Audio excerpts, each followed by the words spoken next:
у себя дома во дворе виноградники, так вечерочком, такие косячочек культурно забишь, шипс покурил и сидишь на звезды смотришь, жила-была, стихи пишешь, ебаный в рот, блядь. Ну, блядь. Африка, говорит, два борща без мяса. Пиздец, ебаный. Где, блядь? Ну вот я понять не могу. Блядь, запретите нахуй синьку, блядь. Все.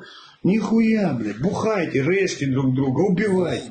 Я, блядь, ни одного случая не знаю, чтоб Штемп накурился и зарубил соседей, блядь. Я не знаю, убил Ловят, рубят, стреляют, все Пиздец. что угодно. Это можно. А план Конечно. покурить...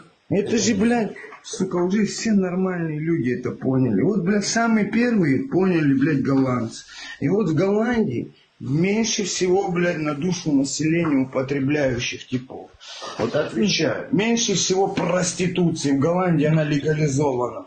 То есть официально. И меньше всего проституции. То есть, понимаешь, они идут официально, становятся на учет, проходят медицинское проверивание. У них пенсионный фонд. То есть они официально.